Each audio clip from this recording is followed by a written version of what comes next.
Hello, am I audible? I can't see you. Is your internet connection proper? These are some lines which will remind us about this year 2020 in future. So, in this episode, we are going to just have a review of the what happened in the political sphere in 2020. Hello, everyone. I'm Rahul Devdar. I am Prasanna Naidu, and you are listening to the Right Views podcast. So our internet connection is quite good. I can see you properly, Rahul sir, and I hope even you can see and hear me properly. Yes, I can. Yes, I can. Okay. So I don't know till like what year we will be continuing like this, but I would love to have our own studio recording with proper mics and all, and sitting face to face and recording a podcast. But don't know when will that come. We don't even know when the vaccine will deployment process will start in India, in US, and I think in Russia it has started, but it's a long process and maybe at least a year or two it will take. So, keeping that aside, because enough of COVID and this thing, because anyway we read and listen every day about it. But apart from all this COVID news, 2020 has been quite interesting to me because there has been a lot of things going on, especially in the political sphere.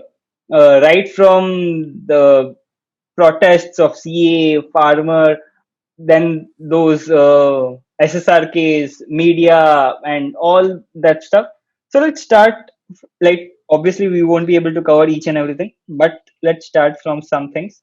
Like, firstly, media. Okay, I don't know how many suicide cases such media has covered, but the SSR case was one which made me think that that is the only suicide case which happened in India in 2020. Am I right, sir? Or is my data incorrect? Actually, I mean, yes, that is true.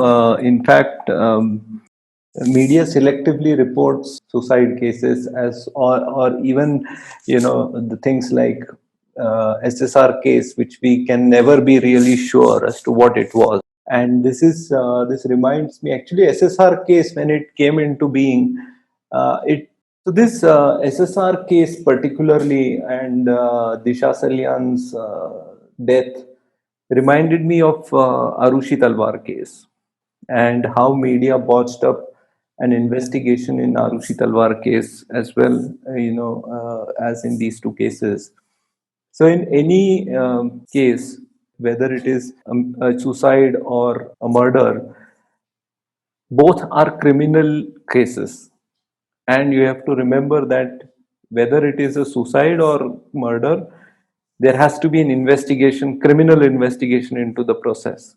And presence of media in all these instances, what has happened is that they have tampered with the evidence, they have manipulated the process, and they have rendered the fact finding part of police investigation virtually impossible.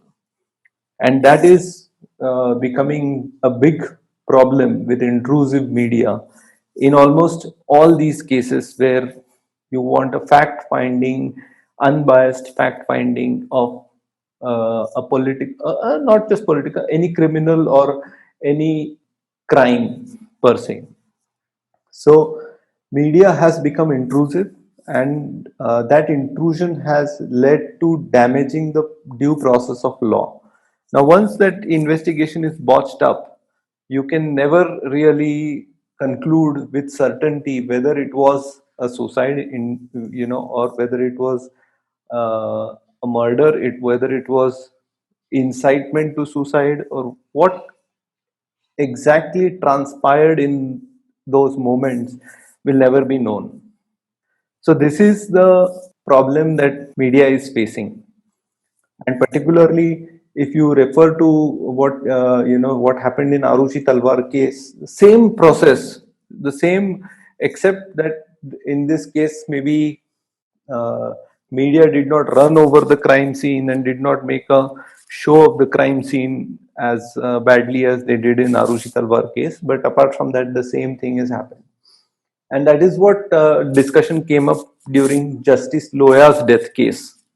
So Justice Loya's death case, media went around making allegations that the Chief Justice of Bombay High Court had offered something like, I don't know, 100 crore or 1 crore or 5 crores to suppress this Justice Loya case or something like that.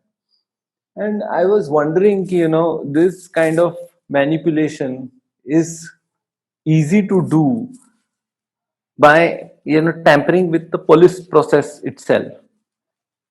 And that is where media should be investigating how independent is the police process, and it clearly is not independent. There is definitely an element of lack of due process within the fact finding part of the criminal investigation, and that needs to be looked into. But media conveniently ignores that and goes for the TRP based, what you can say, juicy details, and you know uh, those kinds of breaking news, which makes it impossible to top it. They also indulge in so-called TRP scam. Hmm. And And we have already recorded an episode on that, so we'll link that link in the bio too. yes, and then you manipulate TRPs, and clearly, like in that episode, we discussed that if you have hundreds of billions of dollars, ad dollars, advertising money, which is going to flow into your channel just based on few numbers, those numbers will be subject to manipulation. And definitely, that number game has, people have tried to rig that number game, sometimes by manipulating the machines itself and the way it is measured, but other times by creating such juicy clickbait headlines and stories where there are no stories, that the journalistic ethos of media has now gone into a complete disarray. And this is no longer a media which is protected as a pillar of a democratic society, but this is just a channel or you know entertainment channel, you can say, as good as any K serial or any soap, daily soap. They even cover these daily soaps in their news Yes, channels. and I was surprised once, I stopped really taking these news seriously when they started showing the news about this, I don't know, what are they, Big Boss or some such Hmm. reality show, some person kicked out of this show, and that became the news. I said, this is not news, the show is bullshit show, and you can't even put this in, even top 10, what top 10 stories or whatever, I don't remember, top 10 or top 20 stories, but it was considered to be worth reporting in a media prime time news. I said, this is not news by any stretch of imagination. Who gets kicked out of which show, and they are supposed to have an affair with some other participant, and then they abuse each other, and that is source of news. And this has gone long enough. In back in 98 or 99, I remember that there was a big news about whether that what was that serial, Smriti Irani serial. There some Mihir guy had died, which is Mihir was some character in that serial. He is a, I think, husband of Smriti Irani in that serial. I have no clue, but he had died and he was supposed to be reborn, or I don't know, whatever they do that in that serial, they bring him back like magic or something. That's what they were doing. And when is that episode? That was the big news. And I was really, that was the first time I noticed it. And I think within 10 years, by 2009, it was all downhill. Hmm. And, people were checking out. I can understand people reporting who became the KBC winner. Okay, Hmm. because that was certain, I don't know whether that is also scripted or not, but at least there is some sort of competitive part within that serial. But they started reporting on this, I don't know, this Big Boss, was it, or some such serial where people are in that place, and then they have scheme against each other, and then one person is thrown out of that, Then something like there that. are guest appearances. Yeah, so they keep this kind of things, you're reporting in main news. It's It's a shame. But if you see that as TRP, your CAA protest was the fantastic TRP scam. There was nobody had read the law, nobody, and nobody could say in whatever means. So it feels like there is some shady thing going on. What feels like the law is a law base. You just have to read it. And people like half of like most of them, half of them had not read the law, and others who had or were like they presumed things or assumed things like no, even if it is written in the law, the government will not follow it like that. They have their intentions to throw out uh, non-Hindus, like Muslims from the country or something like that. Because I even remember having a conversation with some girl from my college, and I asked her, "Have you read the law?" So she said no. Then I asked her, "Why are you debating on this topic with me then, if you haven't read the law?" So she's like, uh, "No, but I know this government is like this. They even if they." So I said, "No. If you do, if you haven't read the law, then don't discuss it with me." So she's like, "Huh, I know you are a lawyer now. You will always talk about the law, but this government has different intentions, etc." I'm like, "Oh my god." I don't even practice as a lawyer, and I'm facing No, this that thing. that is actually, it's an indication of a broader trend where people have, you can say, people have a set of beliefs, and you are either accepting the whole set of beliefs or you are totally opposing them. You can't accept like a five beliefs out of their 100 beliefs. You cannot say that Modi is good in something, then you are pro Modi. If you say Modi is bad in something, then you are anti Modi completely. So he is doing that is good. Few of these policies are good. Basically, you are biased, now you will defend everything. No, I'm not defending everything, I'm against these policies. No. Then I was surprised when people are praising Jaitley recently as a good economist. I said, of all the things Jaitley did well, which is getting the GST bill through the parliament, and he is a good lawyer, at least better than Chidambaram, his arguments. And generally, he is a good speaker. But he is absolutely atrocious economist, and his finance ministry in all this time when Modi has been prime minister has not really delivered any of the reform that is supposed to deliver. Yes, it has just muddled up few things. It is tried, but it has never delivered what it's supposed to deliver. And I mean, the minute I say that, it becomes like you're totally anti-Modi. It's like, why do you want me to Yeah, accept? and people are more into this, that if are you pro BJP or anti BJP, are you left wing or right wing, are you this or that?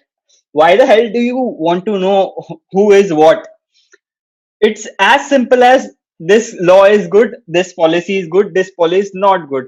This is beneficial, this is not beneficial for the country if it's a national policy, and for the state or whatever local election if it's that domestic thing. Why do you want to get into that? That this is something ideologically towards this or that. No, I that is mean, not. Yes, if if a communist government gives me a good law, which I feel after reading the whole law, after reading that act which is proposed, I feel that it is good for me as a citizen, then I will praise that. that is true. But nobody, people have lost that sense of nuance. It is particularly the central reason that why we started Right Views, and why we are doing what we are doing on the podcast as well as on the videos. That there is no person is 100% good or 100% evil. there are always good points and bad points, Yeah. and the person who appreciates the good points as good, his criticism will be worth more than a person who praises everything or person who opposes everything. So I personally think that every citizen who voted for the government, who hasn't voted for the government, who has voted against the government, and this is applicable across the world, even in US, who has voted for Trump, who has voted for Biden, or in Europe. Every person who has voted one way or the other doesn't mean that he cannot criticize whatever he has not voted for. And you know what? He should criticize and praise in most dispassionate manner as possible. And he should say, when someone does good things, he should say it is a good thing that he has done. And someone does bad things, he should say that these are the bad things and you should improve. But sadly, real debate is now missing. And that is also the reason why we started Right Views this year. Because in fact, that's a good point to tell the story that the views on CA, and after reading the law, I wanted to share these views with many of these media channels, that this law, nowhere it says what it was declared to say. And people said, no, but we don't want to write about this. I said, really, why you don't want to write about this? It's such an important issue. You are writing about everything under the sun, and you are making up an opinion, and then you are saying that you will not give a counter opinion. I said, that's their only view of these kinds of publication was that Modi is dividing the country. So Modi is absolutely, and some of these criticisms said that Modi is a Hindutva prime minister. He's a Hindu nationalist prime minister. I said, you haven't seen any Hindu nationalist prime minister, and people who are wanting a Hindu prime minister are disappointed with Modi. He said, how can that be? I said, because they are saying he is not radical enough. So they are saying, really? And they are surprised about that. So you are incidentally blind to whatever whatever your beliefs are. You create a blindness about any counter opinion. And that's not good. That's actually, it's not that's not the way to analyze anything and give a proper feedback to any institution. So, from the CA protests, what we can say is the main thing was misinformation, which was spread by opposition parties and many other people and other elements who had their vested interests. Also, international players were there in that.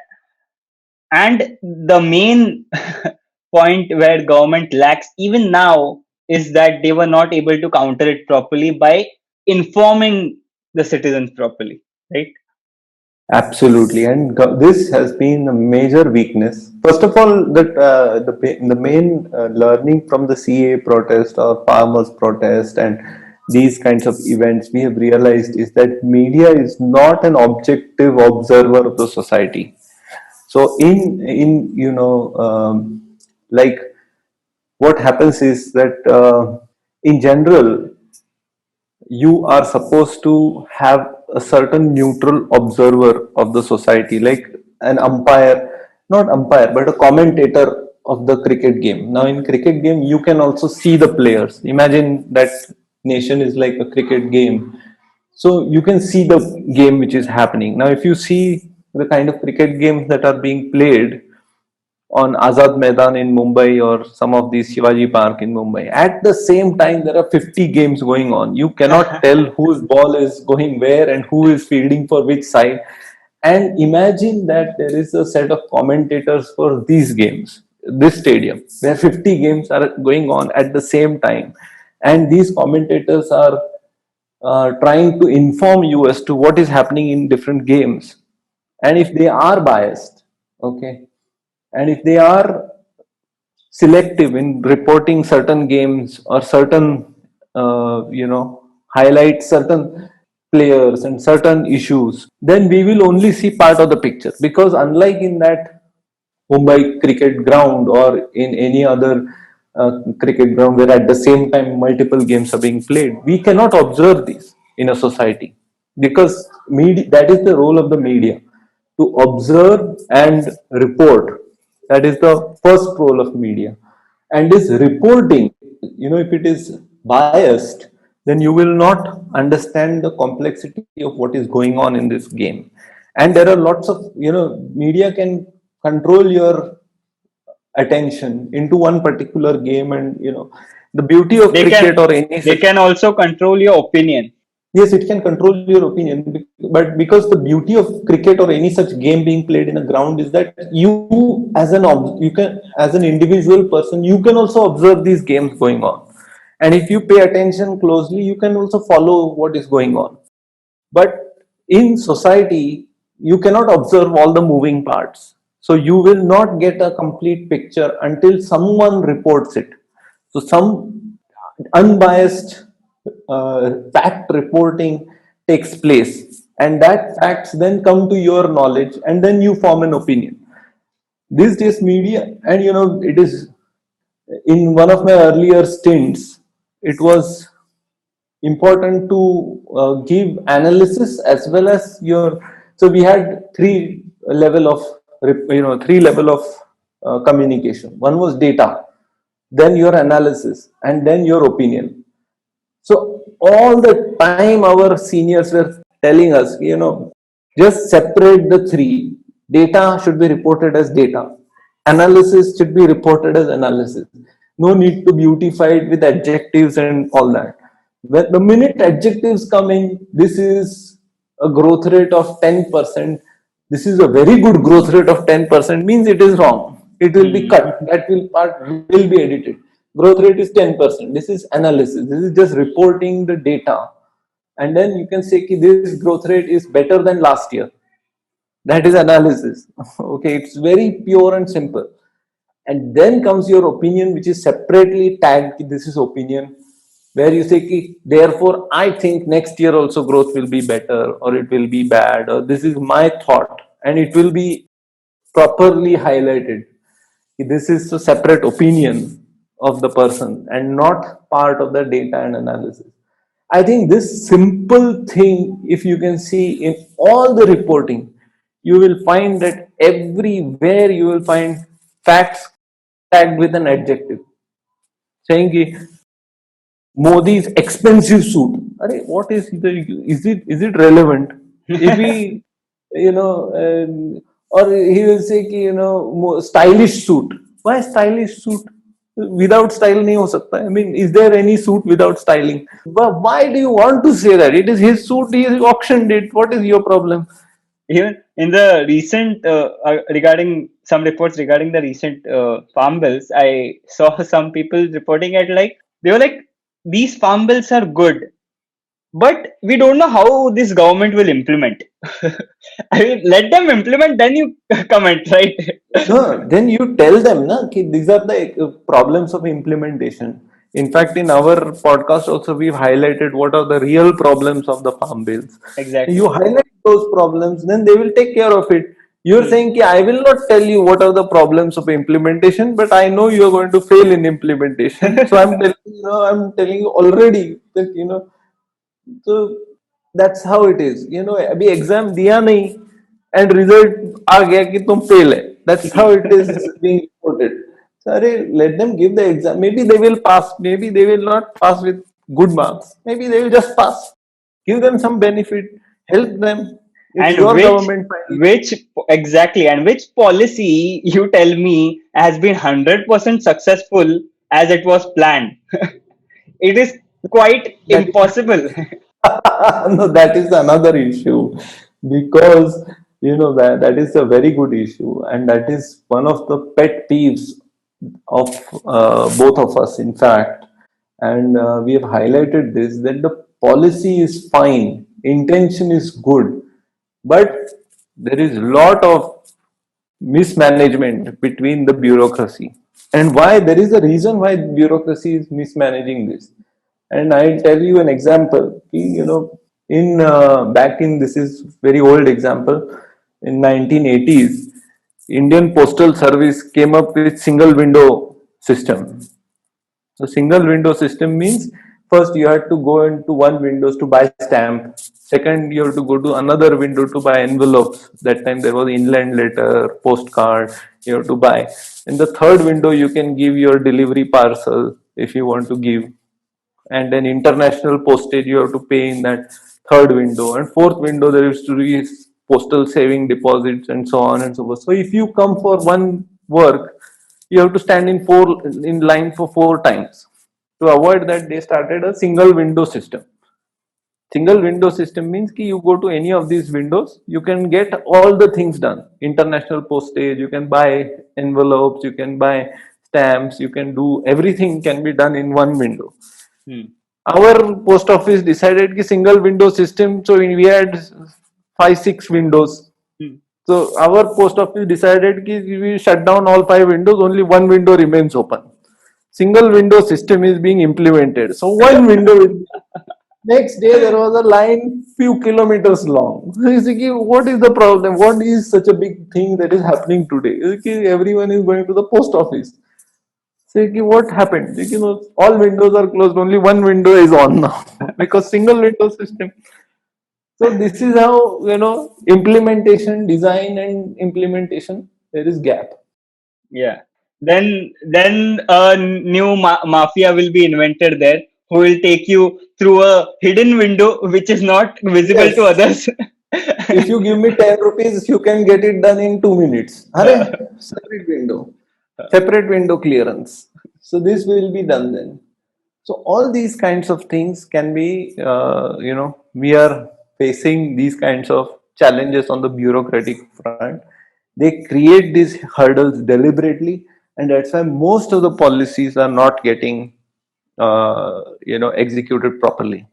And this is not just in India; everywhere in the world, same problem is there. The government has become too big. In India, it has become really worst because we haven't done any reform of the bureaucracy since Sardar Patel introduced it, and the bureaucrats think that they are doling out money to people. And it's Like one a of the things, like one of the things in farm bills, this 6,000 rupees are directly credited to the farmers. You will not imagine how happy the farmers are. Because if you want to go and get a 712 extract from the talati or the subdivisional officer, you cannot get it. It is just a printout. Okay, a 712 extract is a printout of the record which is available in the subdivisional office. You just have to take a copy. As per record, this is the name of the owner, this is the crop, this X, all these details are given. And nowadays it is completely, it's digital. Just have to take a printout, put a stamp, this is my genuine printout, and give it to him. Okay. This is before it was available digitally. And that took at least 4 trips. Imagine if you were supposed to get 6,000 rupees from any government officer, how many trips you have to do? you will not get the money. Instead, you have to give You them have the to give money. them money. So you will only get 4,000. All this has been you avoided. you are being quite generous. Yes, it's possible. But that is what is happening. And this is the improvement that the government has brought in. But the government has brought in this improvement by circumventing the bureaucracy, not by improving the bureaucracy. Hmm. And this is the difference between an India and a Singapore. In Singapore, what Lee Kuan Yew, who Modi admires greatly, what Lee Kuan Yew did was he reformed the bureaucracy to be very efficient. Singapore did not have all these digital things, but he had bureaucrats who were completely immersed in promoting Singapore, not taking money, because he himself didn't take money. And that is very critical. To reform the bureaucracy is the biggest mistake that Modi has done. He has not reformed it. And in fact, he has made it worse, if I understand it. Meaning, they are working against him. So people are saying, see, now Modi has made bureaucracy worse. Meaning now all bureaucrats are pro Modi. It's not like that. Bureaucrats are working against him. So he is actually at a disadvantage because of this. But he is not Yeah, because he, like this one, even before when he started introducing banking system to most of the like farmers and all, that was the major reform, and that was a major kind of pet pe lat marna of these bureaucrats. yes. That's why I think these people have started working against him, because he tried to bypass them, and Maybe, maybe but I'm telling you, demonetization. that was a good step, but the implications are, Yes, we don't know absolutely. how it No, will. I'm telling you, demonetization was botched by bureaucracy, bank managers, and all these people acting in cahoots. You see any reform you take which has been done, it has been botched by these people. So you know this farm bills also will be botched by these bureaucrats if you don't help and if you don't address these issues properly. So ultimately, since law and order does not exist in the country, proper investigation of corruption is not taking place, and you will end up with this kind of a problem. And all the see bureaucrats protect bureaucrats because otherwise someone else, some other bureaucrat will go after them. So it's a Yeah, and they are also protected by the state level and local politicians, of course, highly protected, because they are in that network itself. These other systems, which these parallel governing systems, which are run parallel to the, for example, there is a scheme of the national government, will be a parallel scheme run by these people, which exactly. is not in any records. No, that is exactly true. And these politicians, they don't know how to create scams. It is the bureaucrats who teach them how to create these scams. And bureaucrats take away much money out of that. Politicians only end up with 30% of the loot. 70% goes to bureaucrats who create the system and they pay everyone. And how many? Obviously, because to create something, you need to be educated, and our politicians. Yes, one of the politicians, I don't want to name the party, his business was to basically, give his card, which means ki he will throw his card and you say ki, that means ki you are some sort of payment is due to this party. Now that is pure extortion. So I told him that I will invent a better way for you to earn money. So I told him that I will help you. So then he said, no, but you will tell the government and you will get me arrested. That is what he is. So he did not. That's what is, it's such a crude way these people are behaving. They cannot invent these, very, very, um, these scams which are, these are not easy scams which by any, if you see the design of these scams, they are not an easy scam.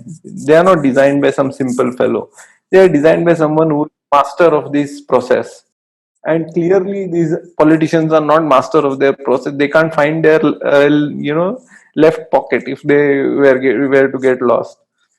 So And each of these, almost more than 90% of these scams end up into money laundering case, as is the main thing. And I don't remember any such money laundering cases, at least the famous ones, being solved properly and the guilty person being arrested for it. that's the this is called the it is called the Sahib school of corruption. So it is so the net is so wide and it is so that everyone is connected to everyone, so nobody can speak against each other. So this is Sahib's working. Don't ask me who is the Sahib. Okay, we have many sahib. In Mumbai, if you go in any local chawl, also one dada will appear and say Sahibanni Patole. So that's fine. No, but there is only one So we Sahib. have many. So समझने वाले को इशारा काफी है. Okay. Then there is another part that comes to our attention, and this year has been very important by its absence, which is the communication of this government with the people. And this government in CAA or in farm bills or in any such modification, reform, you can say, has been absolutely, poor. Their rating has been absolutely poor when it comes to communicating the reforms and painting a picture. What they have is they have promoters. So it's like, the people who promote your tweet by retweeting them, that kind of promoters they have. So they don't have any communication experts. What they have is basically you create a tweet and then they will create 10,000 tweets and Hmm. and hope that a message is reached. And in that process, they are only addressing the Twitter and all the social media type things. And they are Yeah, so I think we also discussed this before. They are good at marketing, they- but not not marketing. basically This the. is not marketing. Okay. Marketing means you have to communicate the benefits of what is to be done. What they are doing is just PR. And this Hmm, PR hmm, hmm, without understanding what your product is. hmm, So it's like taking an Apple phone and saying Apple a day will keep a doctor away. hmm. The Apple phone is not related to doctor, but they will communicate it like that. You will have Apple, hai na? So Apple a day keeps a doctor away. Chalo.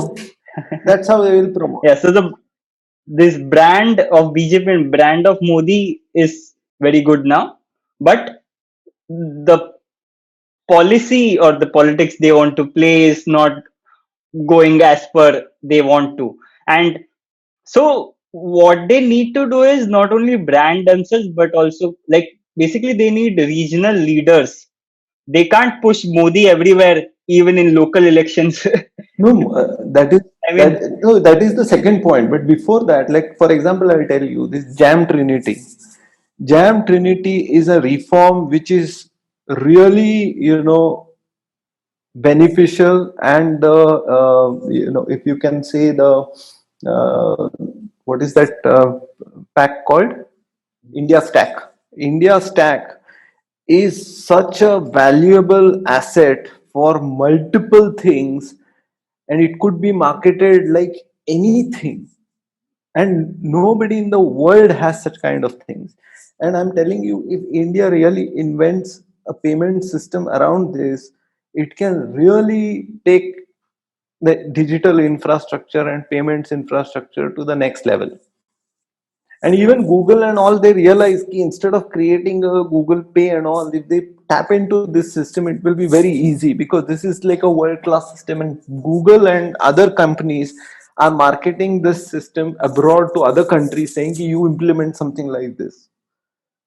And in India, after that initial, Jam Trinity PR, which was done, there is no talk about how businesses can use it, how people will be empowered, how costs will be lowered, how infrastructure, I mean payments infrastructure can further a small entrepreneur acting in a shop. So the person who can benefit the most is the small shopkeeper.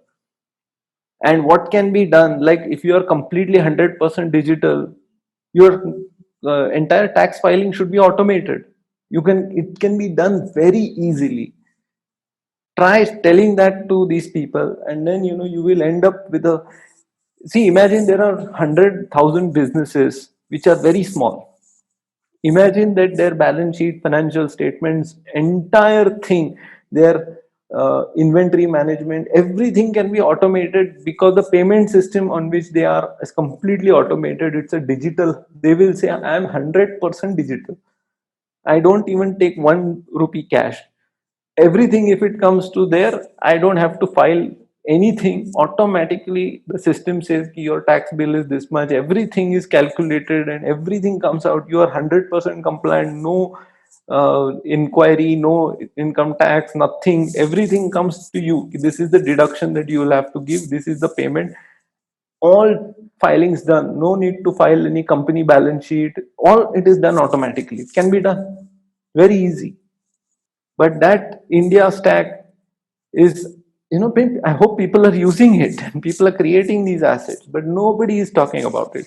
If Devang Mehta, who was the NASCOM chief, was alive, he would have marketed it like real smart way. Or even Sunil Mehta would have been alive, who was the last NASCOM president, who I knew, who was also one of the very smart guys. He would have really enjoyed talking to companies, small businesses about it. And they are not doing anything. It's such a brilliant innovation. It's like you have the best innovation, you can't use it. So the thing is, Modi is very good with connecting with people.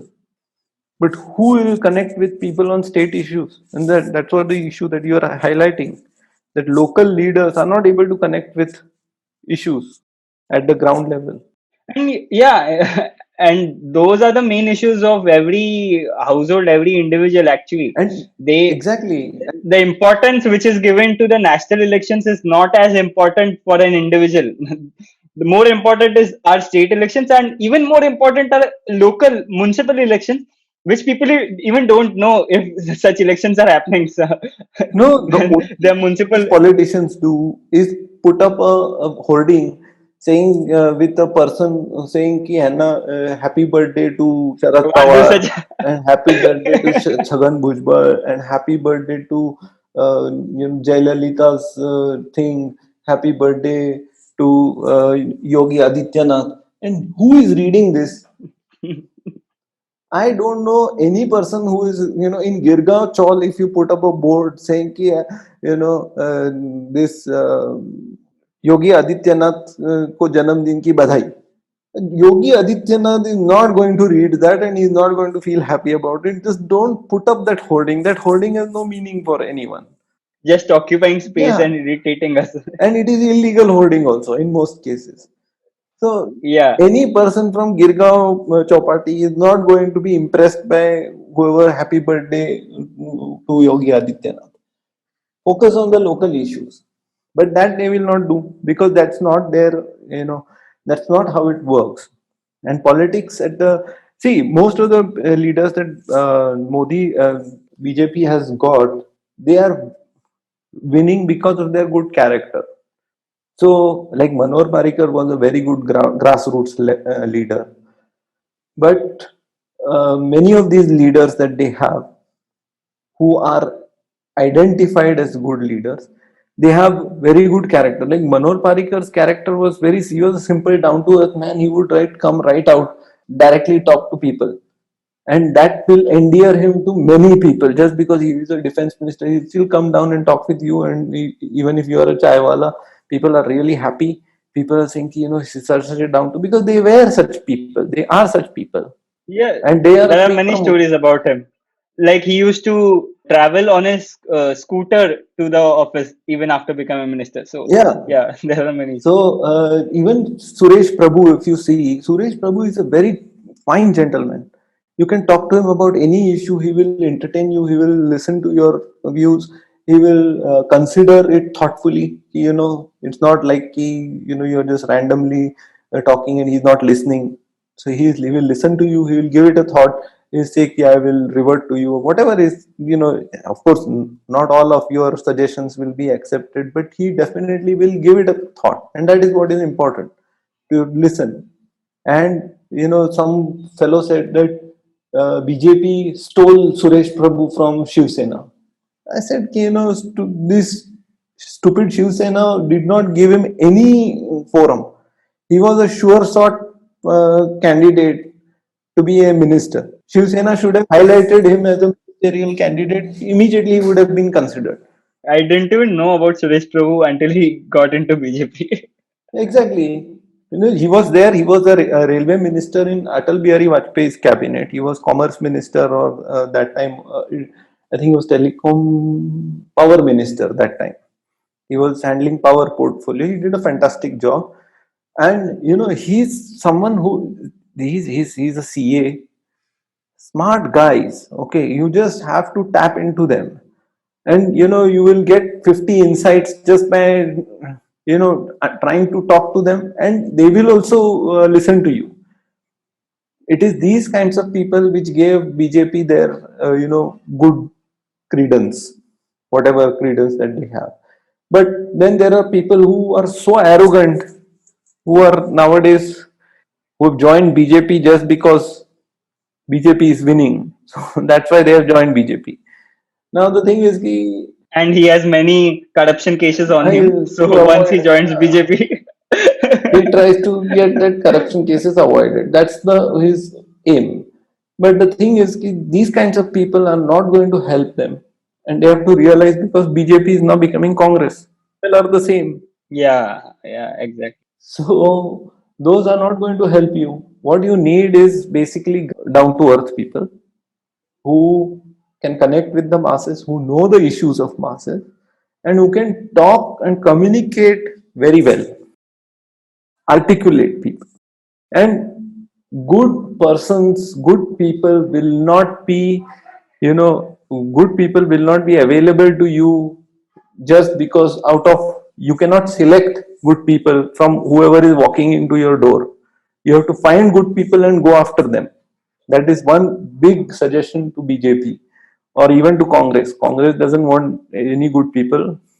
They want all good people to say that Rahul Gandhi is the king. I mean, Congress seriously lost an opportunity to promote Scindia and Pilot, and get them into the next level, and really put this party back on track. They could have done a fantastic job. I mean, I am not fan of Scindia or Pilot, but at least they are smarter than whatever current crop is available. You have to find good leaders. There is no other option. Yeah, this is very important. Like we don't have a strong opposition, and even like those who are fans or constantly supporting the opposition parties, maybe it is Congress, it is some CPI or something else. You need to understand that no such party is strong enough to oppose the current government, and that is where they are lacking. They just try to wash their hand, like they say behti ganga mein haath dho do, aisa they take up some issue and just amplify it, like it may be CA, it may be farmers protest, it may be something else, and just try to gain something out of it. But though they gain, it is very temporary, and nothing of no such constructive work is going on. If you really want some, like if you are really unhappy with this current government and you want really some good government to take its place, some other party to come, then they must create such leaders, and they must talk about the real issues, and they must work on ground, not just attend rallies and give speeches.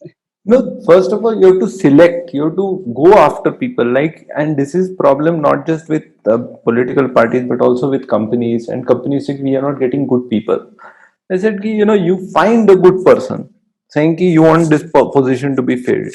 Okay, what is your position to be filled? You want a person who will, handle your marketing and sales for Mumbai region. Okay, who is the best marketing and sales person in this region? You find that person and you go after that person and try to recruit him, not try to see who walks in, and out of those people who walk in, I will give the best candidate a chance. That's not how it is done.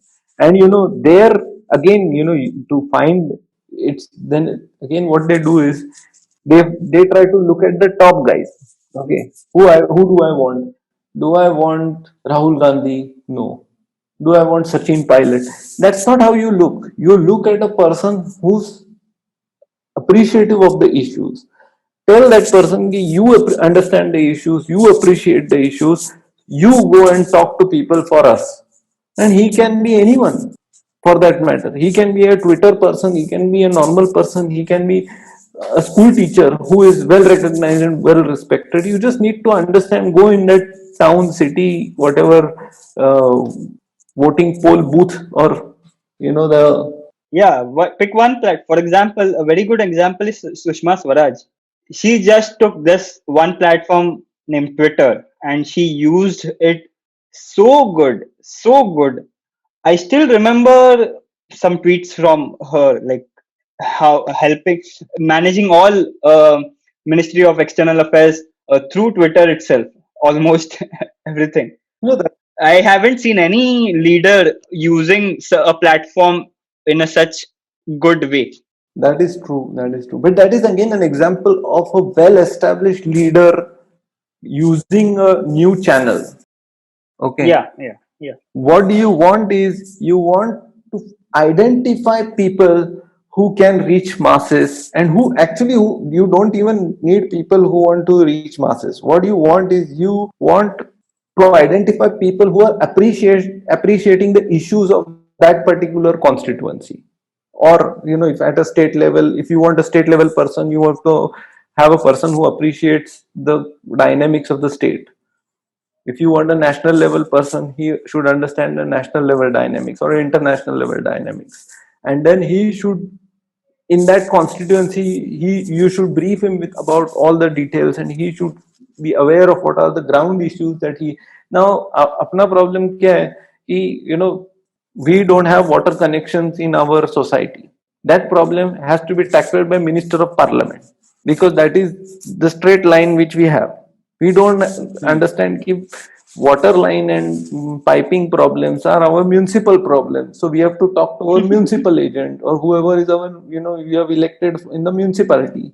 Who have you elected नहीं नहीं ऐसे municipality? ऐसा कैसा मोदी मोदी क्या कर रहा है तुम्हारा हाँ Huh. मोदी क्या कर रहा है Exactly. This is the question.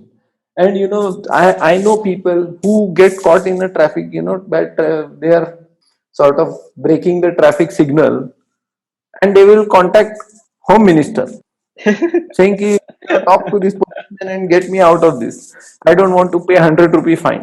And the minister also talks because they work for him. So this is the level of our political analysis, and our political capital that we are creating. So we need to create sensible politics, and every politician, every person who is into politics is surrounded by like 50 who have no work, who are not employed anywhere. I have no, once I am working, I don't have time to finish my own work. Like मेरा bill भरने का रह जाता है.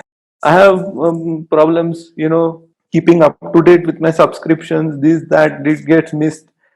And these 50 people who are surrounding these politicians are daily doing nothing, just sitting around and saying, basically, they are just followers. And they will say, whatever you say, they will say, just stay away. We will talk to him. All these people have to go.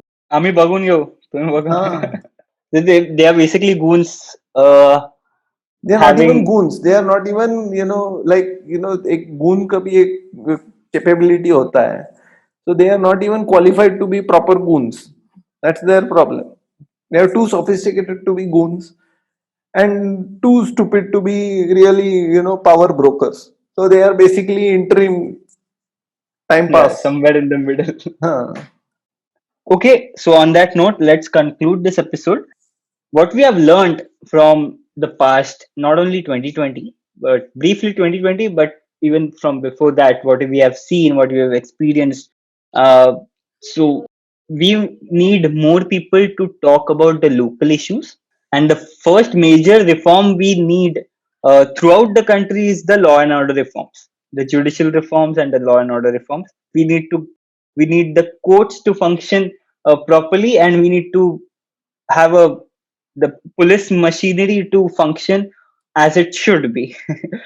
Exactly. That if that is fixed, then most of the things will be fixed up to some extent. Yes, law and order is the primary reform, and it is the first reform that needs to be undertaken, without which further reforms are not going to be useful.